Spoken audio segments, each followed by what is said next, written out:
नमस्कार दोस्तों। जय भारत माता की। आज हम एक नए मुद्दे पर बात करते हैं आपसे और आपकी राय जानना चाहते हैं। आप वीडियो को लास्ट तक ज़रूर देखें और इसमें क्या ऐसा होना चाहिए, अपनी राय कमेंट बॉक्स में ज़रूर लिखें और आप वीडियो को ज़्यादा से ज़्यादा शेयर करें ताकि पूरे भारतवर्ष की राय हमें मिल सके। राजनीति की गर्मागर्मी है, इलेक्शन सिर पर आ चुके हैं, आचार संहिता लगने वाली है और हरियाणा की राजनीति भी आप देख चुके हैं क्या क्या हुआ, क्या किया। मोदी जी ने अब जितने भी कार्य शुरुआत की हुई थी, सभी को एक बार मन में ये हो रही है कि आचार संहिता लगने से पहले पहले सभी का उद्घाटन कर दूं, चाहे पूरा हुआ हो या ना हुआ हो, क्योंकि वोट बैंक की राजनीति है। आपने पता ही है, सब लोग हमारे देश की राजनीति को आप अच्छी तरह से जानते हैं। दोस्तों, एक मोटा भाई अमित शाह, भाजपा के गृह मंत्री,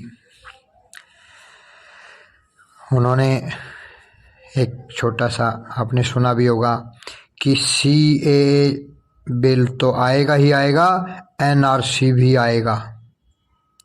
अब CAA का मतलब आप समझते होंगे कि इसमें क्या होता है। कुछ समय पहले, लॉकडाउन के समय से पहले चल रहा था एक आंदोलन CAA के लेकर दिल्ली के अंदर, काफ़ी दिनों तक रहा। तब उनको खदेड़ा गया था। तब भाजपा वाले, नरेंद्र मोदी कहाँ गए थे? तब क्यों नहीं लागू किया वो, जब वो आंदोलन कर रहे थे? जब विपक्ष पार्टियों की राय लेकर क्यों नहीं उस पर मोहर लगाई? तब तो उनको पिछाड़ दिया। आज जब राजनीति सिर पर है, इलेक्शन सिर पे आया हुआ है, आज क्या कह रहे हैं?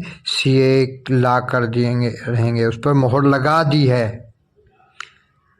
और इस CAA का मतलब आप समझते होंगे दोस्तों, मेरे देशवासियों, शायद आपको पता नहीं होगा। इस CAA बिल के अंदर बताया जाता है कि विदेशों से जो लोग यहाँ आए हैं, भारत में आए हैं, उनको नागरिकता दी जाएगी कि वो भारत के नागरिक हैं। क्यों? क्योंकि वो वोट चाहिए इनको, अपना वोट बैंक बढ़ाने के लिए उनको नागरिकता दे रहे हैं। एक तरफ तो कह रहे हैं कि जनसंख्या को कम करेंगे, जनसंख्या कम करने के लिए कानून ला रहे हैं कि जनसंख्या को कम कैसे किया जाए, बड़े बड़े हथकंडे अपनाए जाए कि बच्चे दो, एक ही काफ़ी, दो से माफ़ी, नारों से गूंज रहा था भारत। जनसंख्या वृद्धि, और तो और क्या, ये जो लॉकडाउन हुआ था, कोरोना काल आया था, ये भी एक जनसंख्या को कम करने का ही एक प्लान था। आप सभी दोस्तों को बता देना चाहता हूँ, शायद आपको पता नहीं होगा। चलो, वो बातें गई। अब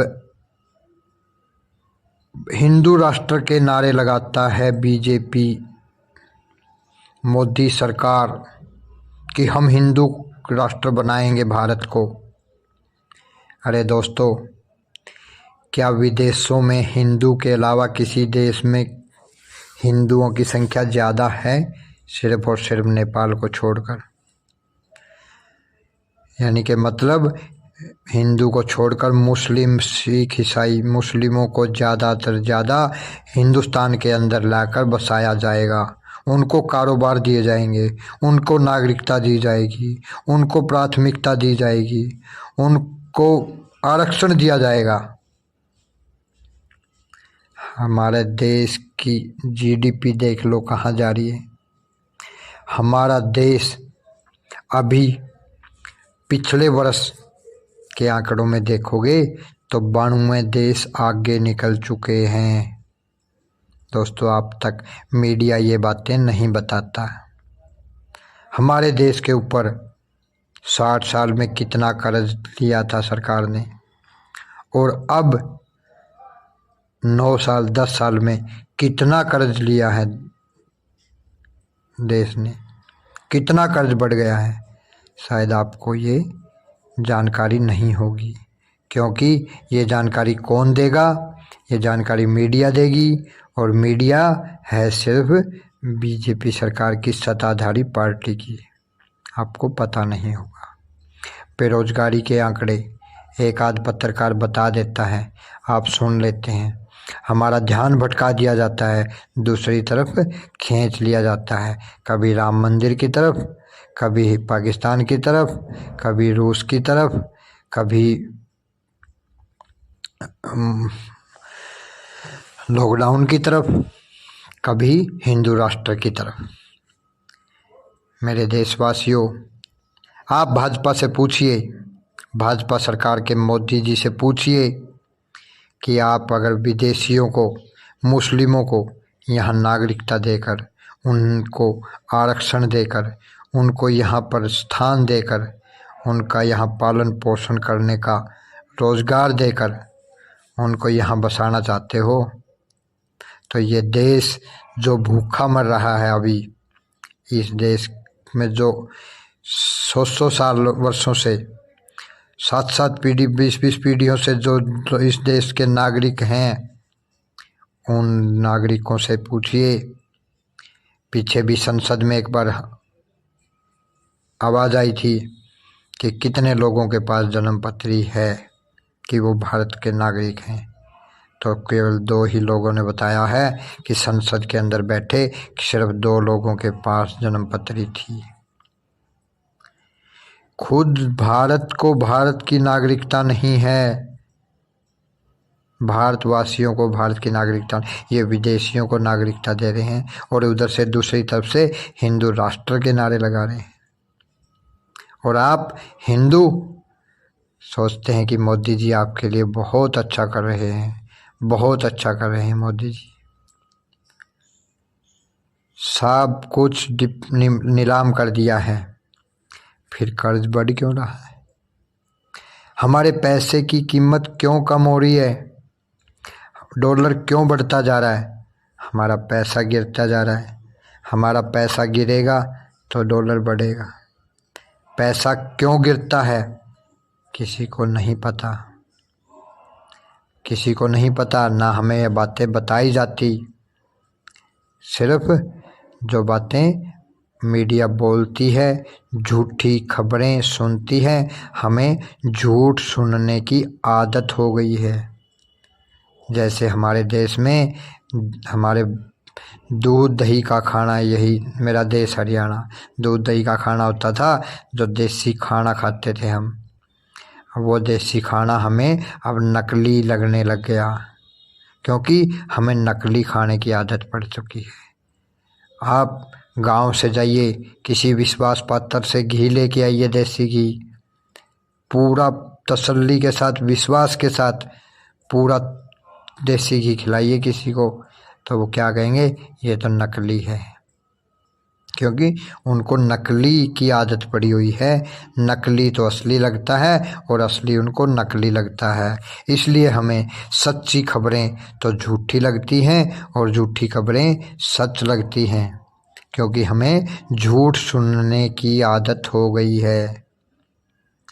मोदी की गारंटी, मोदी की गारंटी 15 लाख रुपए देने की भी तो गारंटी थी, क्यों नहीं दिए फिर? सिलेंडर अब जहाँ इलेक्शन होता है वहाँ 500 रुपये का, क्यों? अब राजस्थान में 500 का, और राजस्थान के साथ लगा हुआ हरियाणा, वहाँ 1100 का। क्यों? हरियाणा वालों ने क्या कसूर कर दिया? और ये देख लेना, ये 2024 का चुनाव के बाद यही सिलेंडर 2000 रुपये हो जाएगा। आपको इन बातों का ध्यान रखना है। आप अपनी राय कमेंट बॉक्स में ज़रूर लिखते रहना। वीडियो को लास्ट तक देखना। चैनल पर नए आए हो तो सब्सक्राइब ज़रूर कर देना और बेल आइकन की को दबा दें ताकि हमारी सच्ची वीडियो ताकि आपको सुनने के लिए मिल सकें और झूठ से छुटकारा पाएं। आप मीडिया के, गोदी मीडिया के चैनलों को सब्सक्राइब करते हो, लाइक करते हो, शेयर करते हो। अरे सच्ची खबरों को भी एक लाइक तो कर दिया करो, एक शेयर तो कर दिया करो। हम ज़्यादा की आपसे उम्मीद नहीं करते, सिर्फ एक शेयर और अंगूठे का बटन दबा देना। दोस्तों, आप तक इस सीए बिल के बारे में पूरी जानकारी आपको अगली वीडियो में फिर देंगे। तब तक आप एक बार इस वीडियो को शेयर कर दीजिए और कल फिर इसकी पूरी जानकारी के साथ आपके लिए हम वीडियो लेकर आएंगे।